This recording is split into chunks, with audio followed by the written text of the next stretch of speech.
Brilliant, great. So we'll get started in a minute or so. So I just want to run through a few things. So welcome to the session, the Parallel 2 session of the Academic Libraries North Conference. Before we get started, I'm going to run through some things like housekeeping. So please ensure your microphones and your cameras are switched off during the session. There are icons in there to be able to do that. If you just have a look at the top bar, you'll see the video screen and the little microphone screen. So if you make sure that those are switched off, please. The sessions will run for 25 minutes, and that will include the questions. So we will take questions at the end of the presentations.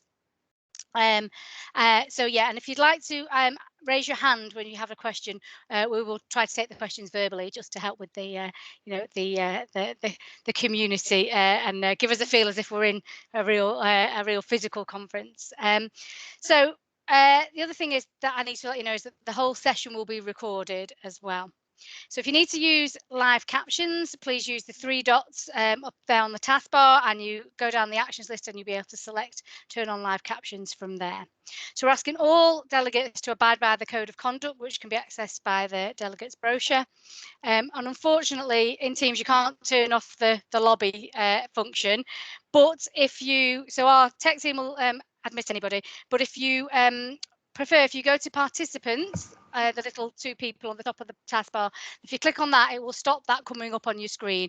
They will list at the side, but it just helps with that distraction. Okay, so if we're ready and our presenters are ready, I will hand over to our presenters now, and I'll turn off my camera and I will stop sharing.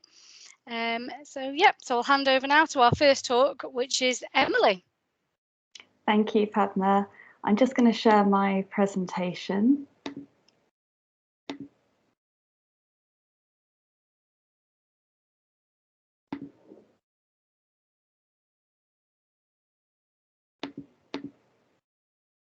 Brilliant. I hope you can all see that all right. Hello, thank you very much for coming to this short talk. My name's Emily Downs and I'm librarian at the London Institute of Banking and Finance. We're a small HE provider based in the City of London, so it's a real pleasure to head up north, albeit virtually, and take part today. So in this session, I wanted to talk about a particular case study, a project we did at my institute, which was delivering an online study skills program. So I wanted to touch on the opportunities and challenges of that, talk a bit about the structure and the content. And I called this a toolkit because I really want it to be a very practical session with takeaways, so that if you're involved in study skills training in your own libraries, which I know is something more and more libraries are more heavily involved in, you can hopefully go away with some exercises that you can easily adapt for your own students' needs and use in any teaching sessions you might be doing. So I'll be sharing ideas that we use that are both asynchronous and synchronous. So these could all be used in either all online training or in-person training or a mix. And I'll also talk a bit about how we measured or tried to measure the impact of this study skills program. So I think that's something certainly we as a library are always struggling to do, is to be able to show the worth of the sessions we run and the support we give to students. So I'll try and leave time for questions at the end, and otherwise I'll just get started. So the particular project I wanted to look at was an induction program we ran for a degree level apprenticeship cohort. So these were students who were working full-time at a bank, but were also online studying part-time with us for a degree level qualification. And we, the library, were asked to deliver a study skills program at the start of their degree program. So they were seeing us before they got into their study proper. And the idea of the session, the program rather, was that it would be completely delivered online, and it would provide a grounding in the core academic skills these students would need for success in their degree studies. So we really wanted the students to do this program with us and then be able to hit the ground running with all the good study skills behind them to hopefully get on and succeed. So there are a number of opportunities and challenges facing us in this kind of situation, and I think library-led study skills programs do have a lot of real opportunities. From the student side of things, obviously developing skills is something that would hopefully be welcomed. But also, if they have a positive experience with the library off the bat, we're often quite a friendly face and maybe less pressure than full-on lectures and formal assessments. So it can be a way of enhancing that student experience when they get started, easing them into the degree level study. And also, it's a real chance for us to engage with the students and encourage their engagement with us. It may be that we never see these students again. Engagement with the library is always something we're trying to encourage. But by having a built-in study skills program that's part of their course, we've really got a captive audience, which is so valuable, especially since we've certainly found that if sessions are non-compulsory, there tends to be low attendance. So it's really great if you can get all the students in a room and really have them there to show the value of what's on offer. But of course, there are challenges as well, particularly with this cohort. But I think with any cohort of students, you're going to find that students coming into a degree programme have different levels of experience with academia and study skills. We tend to find some are extremely confident and feel that they perhaps know it all already, not necessarily in a negative way. That's a fantastic thing that they're coming in feeling prepared, but it can mean that they're less likely to engage with the instruction because they feel like, oh, I can maybe tune out if I'm already familiar with this. And on the flip side, there are students who are maybe much less confident, could even feel a bit out of place if they're completely new to academia, or if they're a more mature student who've had a break from study. So trying to pitch the content at the right level to speak to both those types of students is always a bit of a challenge. We're always trying to think about the words we use and how we get across that study skills training. Maintaining engagement. So I spoke about it being a captive audience, which is fantastic. But when the teaching is online, keeping the students engaged and actually completing the activities, we knew was going to be a bit of a challenge, especially when we're using so much asynchronous content. And we also had a challenge in that this program was over quite a long period, which was pretty much due to a timetabling requirement.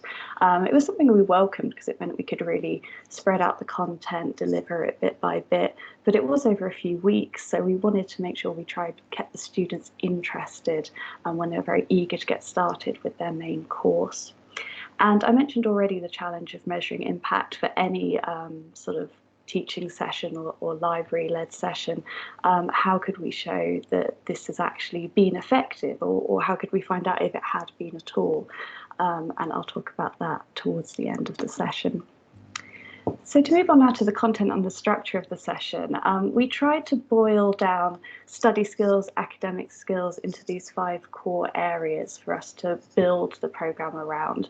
So we decided studying at university in general should be a topic, and by that we were really thinking of independent study, the skills needed for that, whether that's time management, personal organisation, also touching on things like expectations at degree level, so academic integrity, academic study in general, scholarly study, what does that mean, what's expected of you at degree level. We wanted the e-library to really be at the core of the whole programme and to have students feeling confident about using, finding and navigating the e-library. Our e-library is called Knowledge Bank. It's our main library collection. So that formed one of the core topics as well. And then for the remaining topics, we decided research, writing and referencing were really the 3 core study skills we wanted students feeling confident in, as these are what they'll use during their coursework assignments. So research, finding information, whether that is going beyond a reading list to do research for an assignment question, whether that's brushing up on a topic before a lecture or a tutorial. Writing, so writing in an academic style, whether that's an essay, a report, whatever their assignment might be. And referencing, so avoiding plagiarism, being able to reference in the Harvard style, being able to manage their sources. So we hope that by covering all these areas, even just the basics, the students would feel that they were all set up, ready to go with their main studies. So I'll go a bit deeper now into some of the content we use and share the exercises and activities we came up with to teach those main areas. And what we were really anxious to do was to make the programme as interactive as possible. Traditionally, these sort of topics are seen as quite dry, so we really were anxious to make sure that the students were always doing things, that we were delivering them in bite-sized, easily digestible things where they wouldn't just sort of tune out and lose interest, and trying to keep the programme varied and fun as well. So the programme was delivered, like I mentioned, all online. The platform we used was Brightspace, which was actually a new platform for us as we'd only used Moodle up until that point.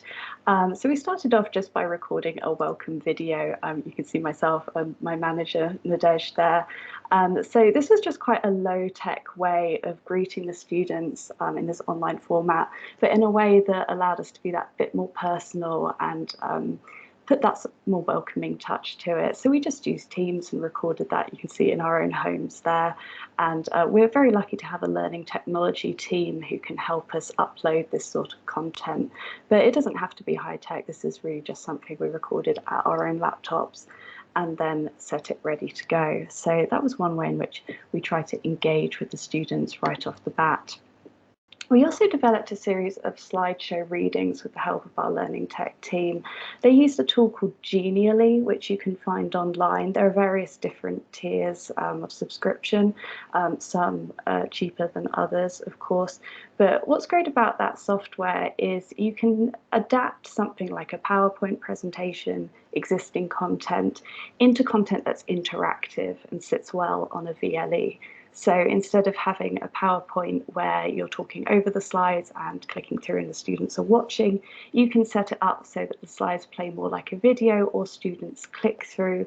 They can do embedded exercises, click on links, see more visual elements, and you can make it look very visually appealing.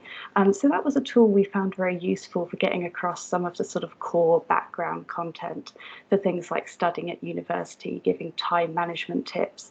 That was a tool that we thought worked well. We also made use of videos and screen recordings.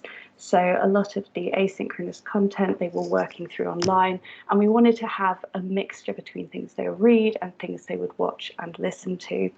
And again, depending on your resources, your particular library, this doesn't have to be super high tech. I just included a screenshot here of a little Knowledge Bank demo. Knowledge Bank is our e-library. I just used QuickTime on my laptop to record my screen and record myself speaking over the video, just so that I could show students how to navigate the e-library. Kept it short, just 3 minutes, so they got an introduction. And again, lucky enough to have our tech team who can help us embed that content. But most VLEs, as I'm sure you'll know, allow you to do that yourself quite easily. So in terms of exercises and activities, I mentioned we wanted to keep it as interactive as possible.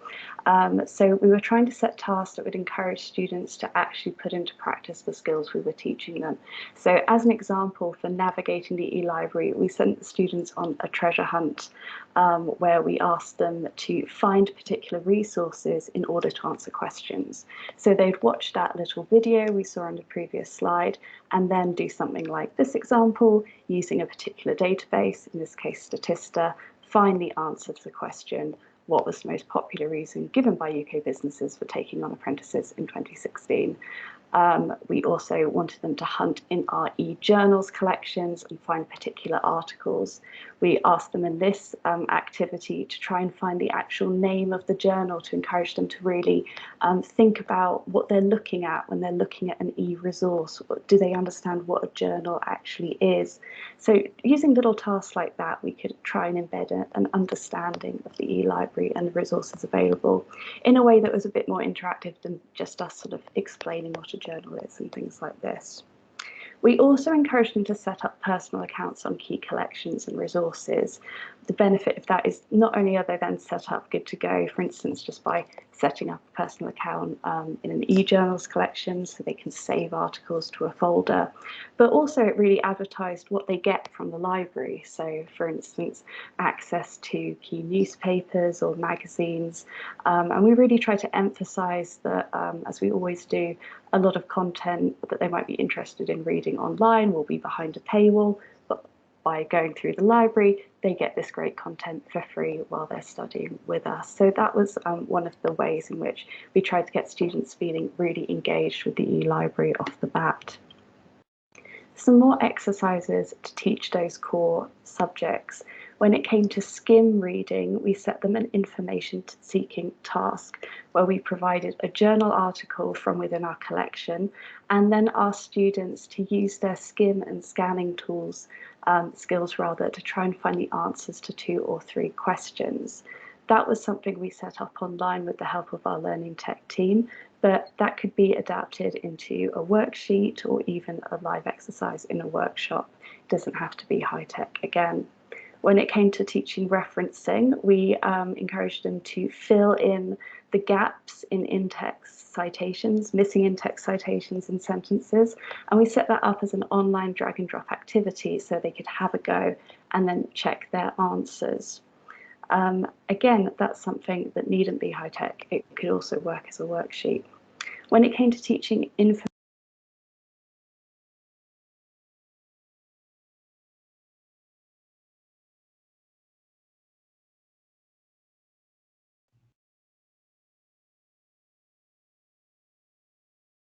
Emily, sorry to interrupt. You can put on mute there.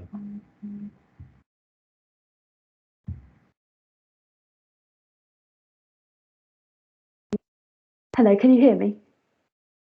Yes. We can Perfect.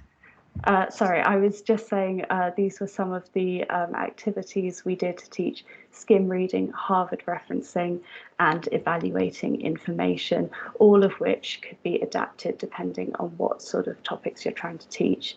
With any activity we did, we tried to make sure that students watched a bit of instruction before doing that activity. So they might watch an animated video on active reading and then follow up with an activity so that their learning was being consolidated.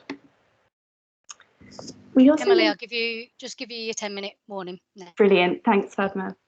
So we also made use of forum tasks. I mentioned that a lot of the learning was done asynchronously, so we were sort of trying to flip the classroom and make sure that students were staying engaged with us online. And having a discussion forum on the VLE proved really useful there.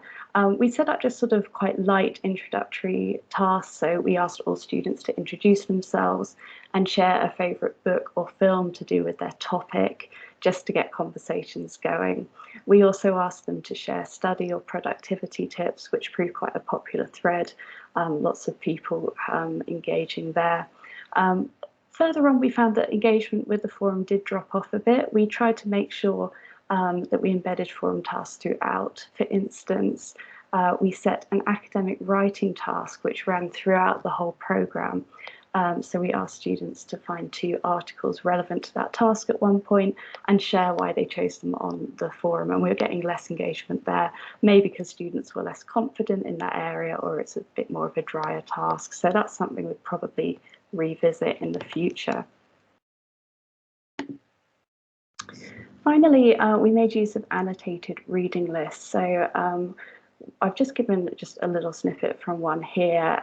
For each topic, we were trying to point students towards study skills books on the e-library that they could refer to both during the programme but also later when they came to do assignments as well. So for instance, this book here, brilliant writing tips for students, but rather than just mentioning the book, we were trying to explain why it was useful just with a little annotation. I'm trying to remember who I should credit for annotated reading lists, and I can't, but it was something I read about and thought was a brilliant idea. Just shows students that you're really trying to point them towards the most relevant sections, making them more likely to dip in. So that was the asynchronous content. We also made use of live face-to-face, if not in-person teaching as well. So we ran a series of webinars throughout the programme, giving us the chance to actually see the students face-to-face and covering those three really core topics of research writing and referencing, which also meant students could ask us questions as well about the content they'd been doing online, and gave a bit of structure to the programme, which kind of encouraged students to spread it out more, which I think worked quite well. In those workshops, we again tried to keep it as interactive as possible, so making use of polls and group activities in breakout rooms. And I'm sharing some examples of those group activities here. For instance, when it came to evaluating information, we gave each group a different source for them to read, evaluate, and report back to the group on would they use it in an assignment, do they think it's a credible source.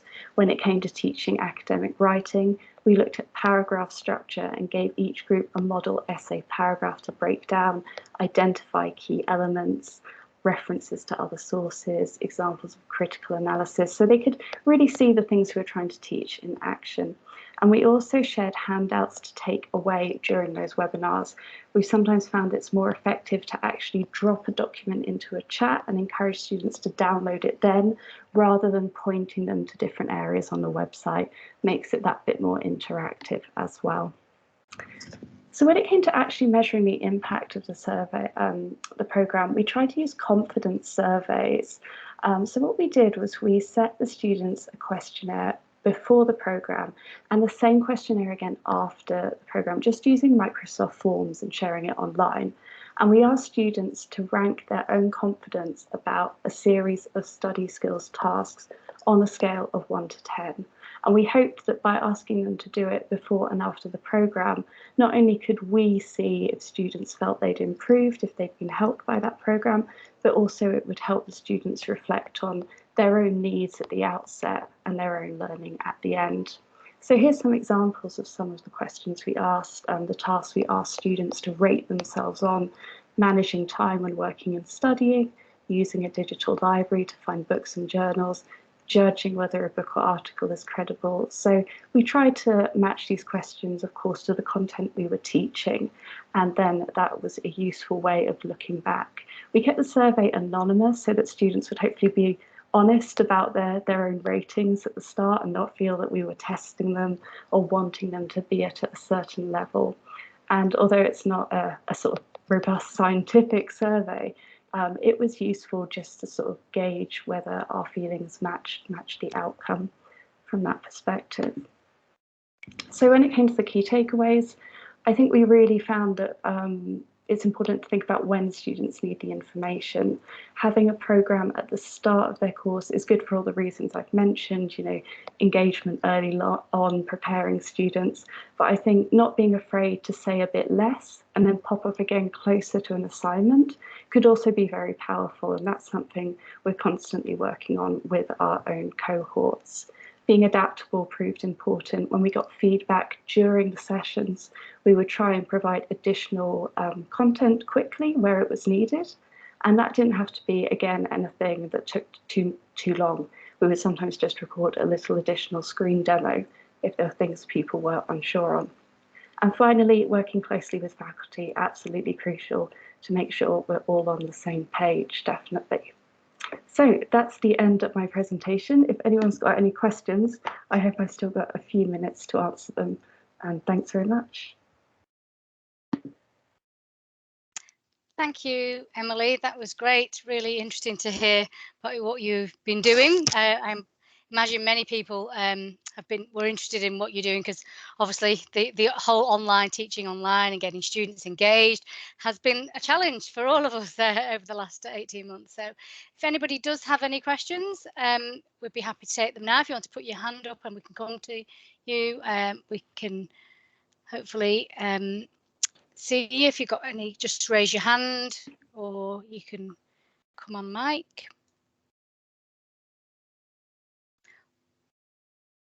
I'll ask a question whilst we're waiting. So I was interested in your confidence survey, the way that you evaluated it at the end.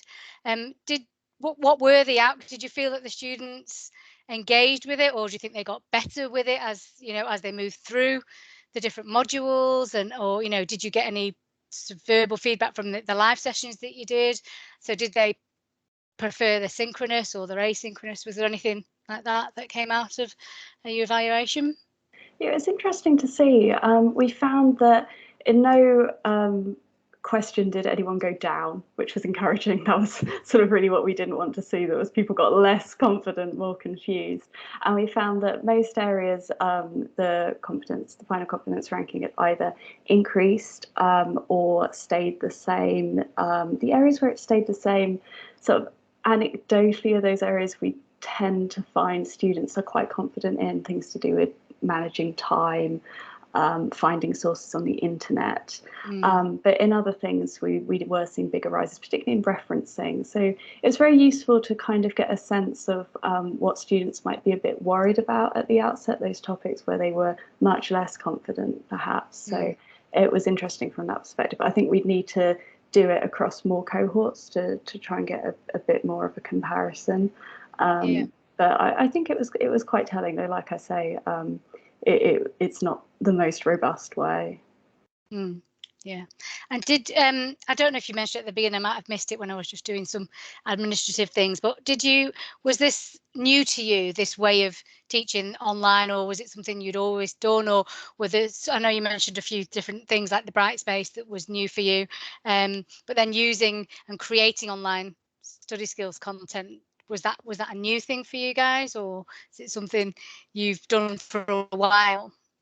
So we've always done online teaching because we have a lot of distance learners. With the sort of particular program in the past, we've done a mix of online and in person. So it was interesting to do one that was completely online. And yeah, like you mentioned, Brightspace was really the new thing for us there. Which is a great platform. I think it was certainly very clean, and the students seemed to find it easy to use. So yeah, it was good. Great. Well, there are no questions unless anybody's got any more. I'm just having a look. I can't see any, but can anybody else? No? Okay, well, let's thank Emily then. Thank you for a lovely presentation, really interesting presentation. And we'll move on to our second presentations for this session, who are Jonathan and Emma, who are going to talk to us today. So I will mute and I will turn my video off, and I'll hand over to you guys, and I'll give you your 10-minute warning as well. Okay. Great, so welcome. Thank you.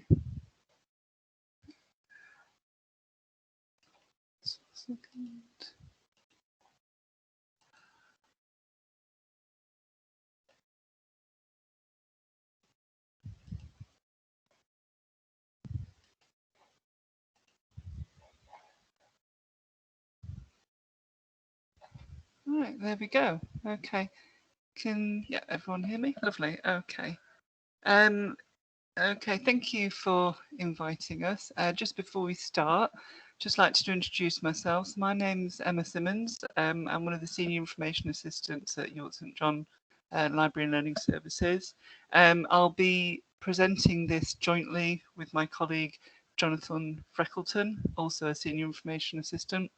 So he'll be stepping in halfway through.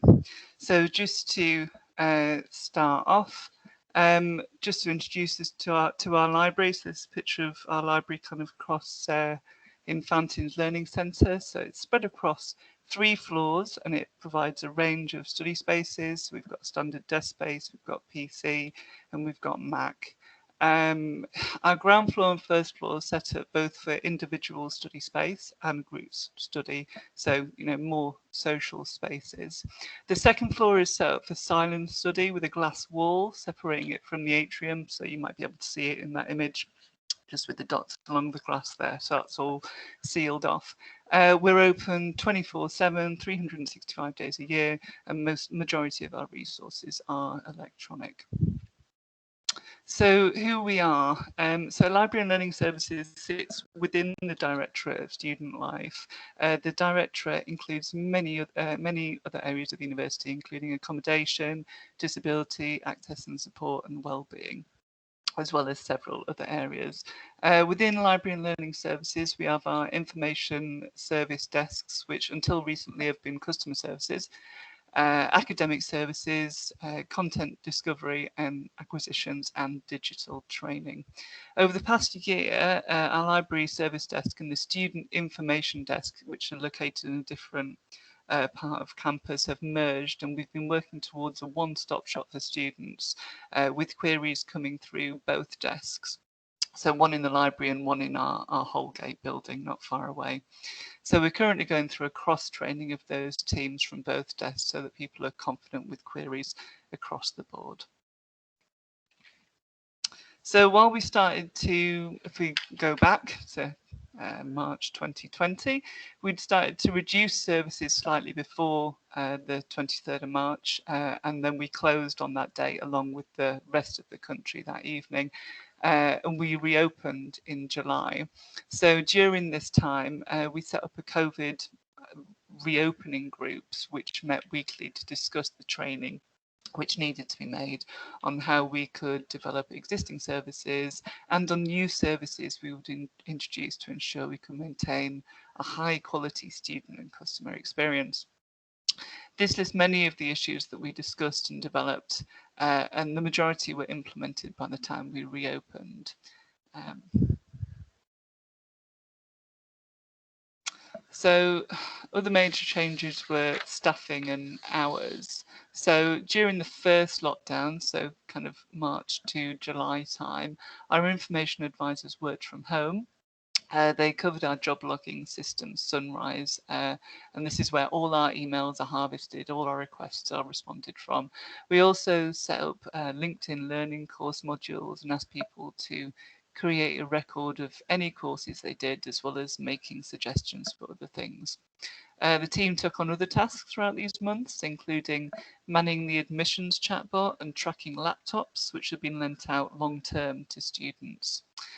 From August 2020, we have had a mix of home and on-campus working. Over time, we've increased the number of people on site. So by this point, everyone was working their full contracted hours. We reintroduced 24-hour opening basically this month, this year.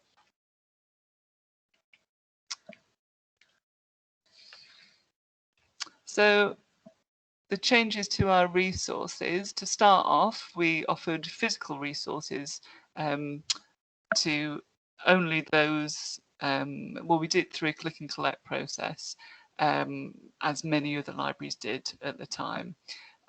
We started off offering the physical resources only to those who couldn't use the electronic resources. But there was some initial pushback on this, with students wanting access to those physical resources as well. So the first step we took was to create a web page of hints and tips to how to use those e-resources and to encourage students to go to those resources first. But there was still a lot of comments around preferring those physical books. So around mid-October, we extended the click and collect offer to all our students. So at this point, we also extended the turnaround time to 72 hours, as we didn't know what the uptake would be. We needed a bit more time to get things out. We anticipated it would be busier. However, you know, the uptake was manageable throughout the year, and the vast majority of items were collected from the shelves the same day. Students collected their books from the temporary click and collect desk that we set up in the library.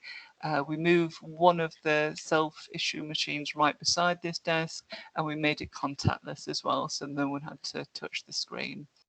Similarly, we had a returns box built and placed by the door, so students could return their books there, so they didn't have to venture too far into the library if they didn't want to, and then staff would put the books through the normal process through the return sorter, and this was checked regularly to make sure that books weren't going overdue, although we waived fines for the entirety of this period.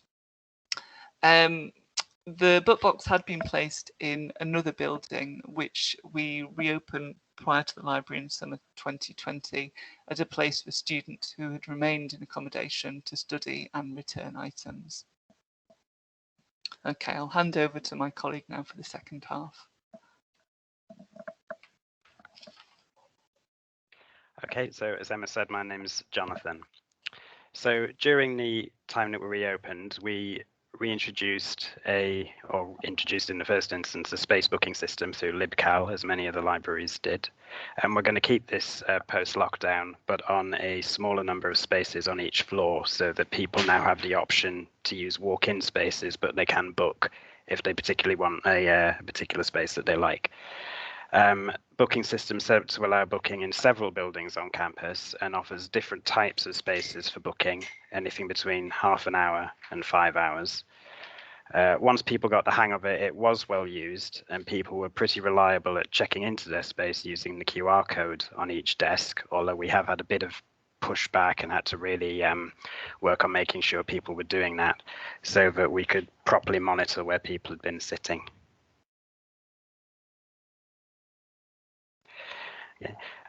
So the next slide, loaning laptops was one of the biggest issues we had, and one of the procedures we altered the most during the last year.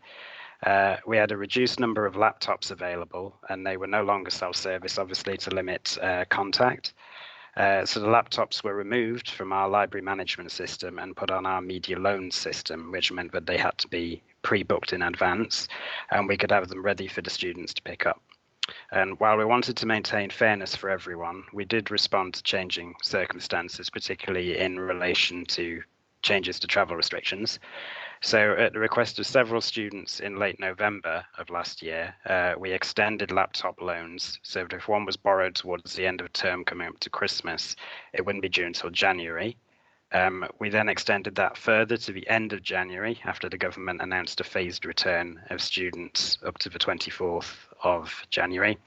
But then when the January lockdown was announced by the government, we decided that any laptops borrowed before Christmas would not need to be returned until March, when restrictions began to ease, which made things a bit easier for people, we think. We also made other alterations, allowing longer loans on laptops for those who were going on placement, who were still able to go on placement, and for those who found that they were unable to use software on the particular devices that they'd bought.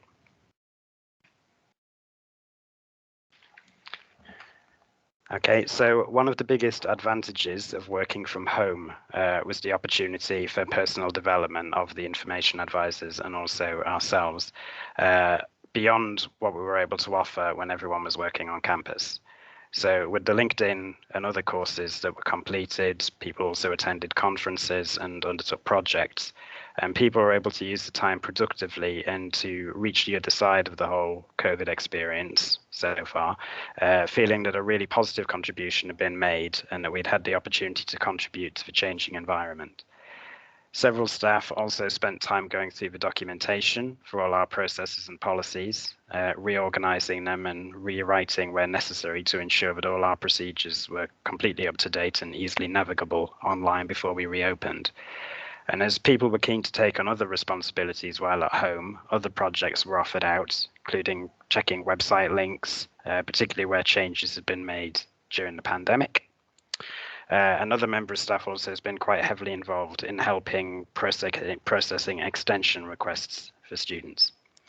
And one of the biggest things we did during particularly the first lockdown was we also achieved the Customer Service Excellence Award through the Centre for Assessment over that time. And staff were heavily involved setting up interviews with customers, being interviewed themselves, and in gathering evidence to put into the submission for the award.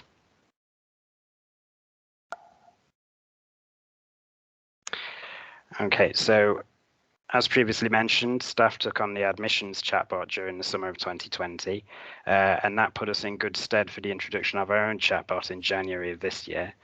We'd been planning to put a chatbot in place for a while, but lockdowns increased the urgency.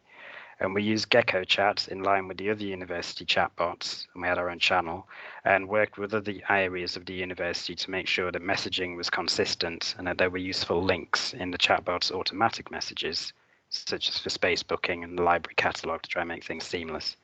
Our chatbot channel is very much an emerging service. It's certainly kicked up a gear this week. Admissions have had one for a while, which gets a lot of use. Ours, as I say, is just growing.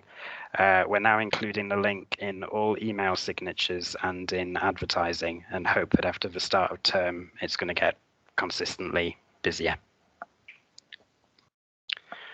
Okay, so postal loans. Lockdown actually was a real boon for postal loans, as it was in many places. Previously, it was a very small service, used regularly but only by a small number of students. And repeated lockdowns have increased usage exponentially. We loosened the parameters so that everyone would qualify as a borrower if they needed it, including those who were self-isolating or shielding, or those who were just felt a bit uncomfortable with traveling in to collect books. Students were asked to email us rather than using an online form. And when they were registered and they placed a standard reservation, we received a daily report which specified that they were registered for postal loans, so we could get them sent out quickly and efficiently. An end to click and collect as soon as we could in July has given us the opportunity to examine how postal loans works, and we've redesigned the service off the back of lockdowns. So we're permanently moving away from the online form we had, and students will continue to register via email. And when they're registered, their status as a postal loan borrower means that on the catalogue they will have a specific button for request a postal loan, as you can see on the screen there. And this then comes through to our library management system as a report, so we can get the books sent out quickly.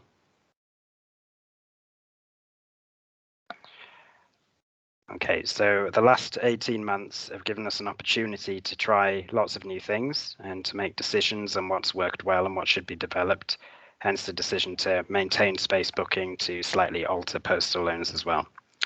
Alongside this, we hope to develop our chatbot further, which will give us another reliable means of communication with students.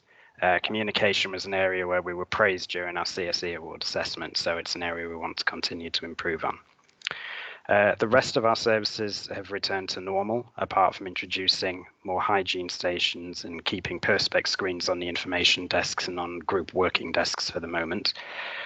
We've been able to make certain areas of the building more informal again by taking our sofas and beanbags out of storage and reopening our student kitchen.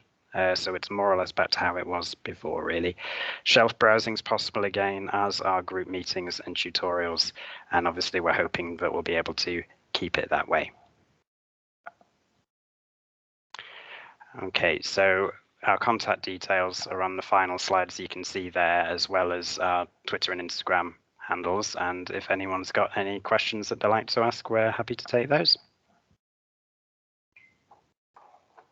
Great, thank you, Jonathan and Emma. We'll open up for questions. You finished, got lots of time for questions, so yeah, if anybody's got any, please raise your hand and then we'll unmute you, or you could unmute yourself and we'll take it from there.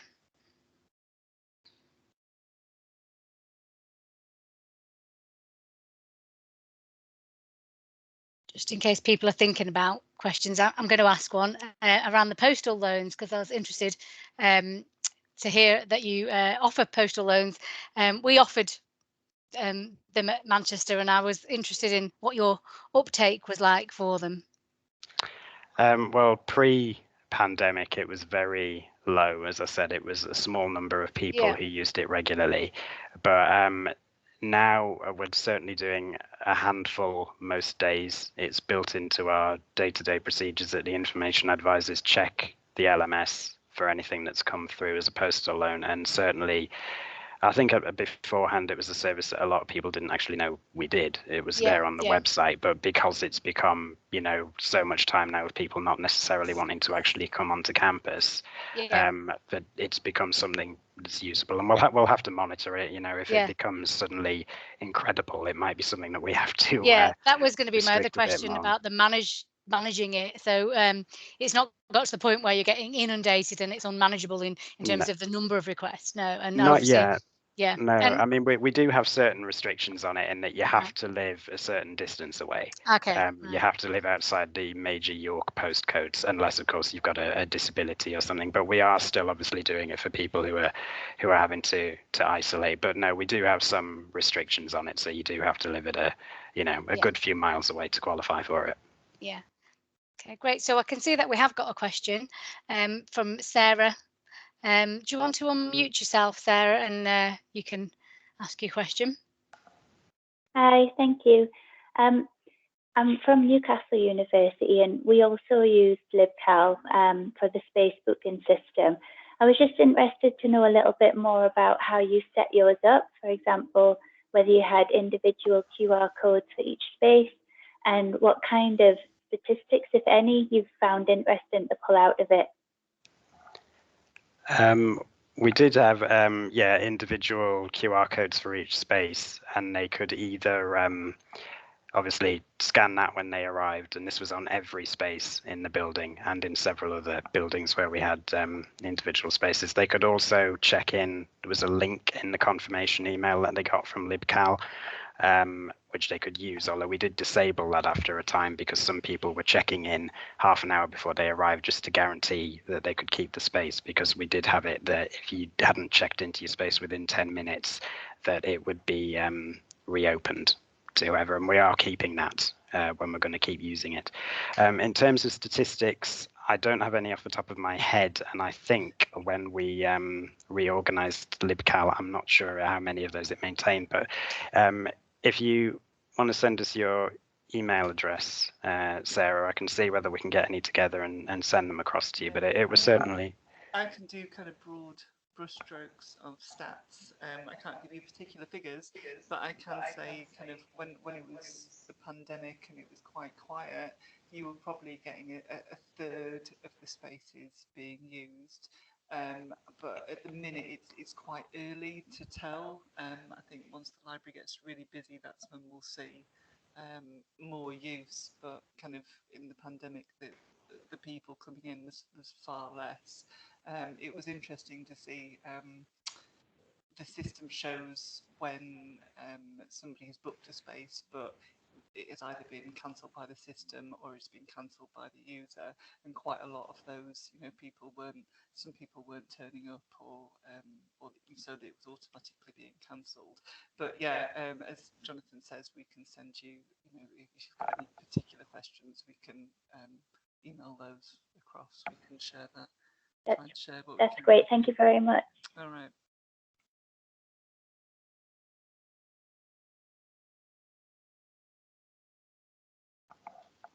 Thanks, Sarah, for your question. I can see that we've got a question from Kath as well. So do you want to unmute yourself, Kath, and you can ask away? Oh, hiya. I was wondering about your chatbot. How much work was it to set up so it was useful? And have you had much feedback from students about, using the bot, if you see what I mean? It was fairly useful. I mean, it had been discussed for quite a while about which platform we were going to use, and liaising quite a bit with IT. And we looked at a few, and it was eventually decided that we'd use GeckoChat because that was already being used by admissions. And so we have our own separate channel. So it actually came in quite quickly. We launched it in January, and it was the customer services manager who, for the most part, went through the implementation, but it was because the information advisors had manned the admissions chatbot for a large part of last summer, and it was the same one. Getting people to use it was really easy. In terms of feedback, we haven't really had much yet because it's only in the past couple of weeks that it's started to busy up, really, largely with new students. So it's going to be interesting to see, particularly I think in terms of our customer services award, because we did well on communication previously. So it's going to be interesting to get some statistics of it to see how well it's going to go. And we're kind of thinking more about how many staff, if it does, kick up a gear, about how many staff we might have to dedicate to looking after it, really, I think. That's great, thank you. No problem. Great, thanks, Kath. Do we have anybody else who's got any questions or any observations, or anybody just wants to chat.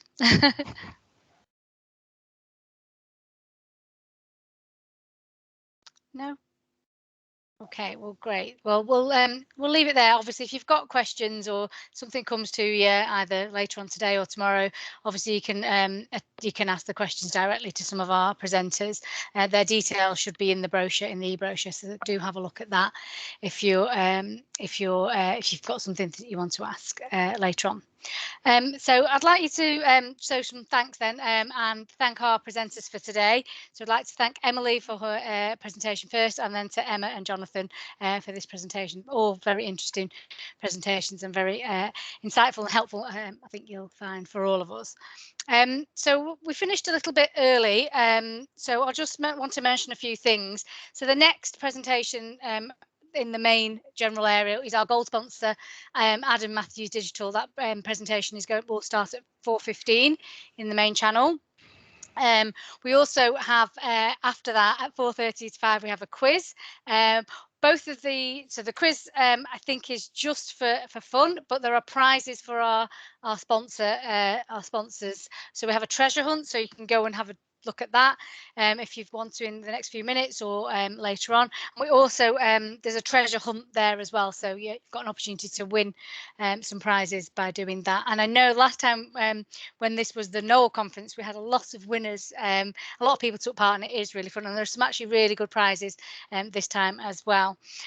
After that, at 5 to 5 past 5, it's only a 5-minute session. It's a closing remarks from Rosie again, just to close today's conference. So if you've only been able to join us for today, I hope you've had a good time, and I hope you enjoyed the next few sessions that you can attend to. If you're here for both days, we'll look forward to seeing you again tomorrow. And if it is your last day today, at the end of the day, there is a feedback form in the feedback channel, so you can find all the information you need in the main Teams area down in the channels. So do have a look at those areas to find anything you need. And if you've got any other questions, or you want to contact anybody from the committee or anyone else, just you can find help and advice in there as well. So thank you very much for attending, and thank you to our presenters. Great, and we'll see you soon.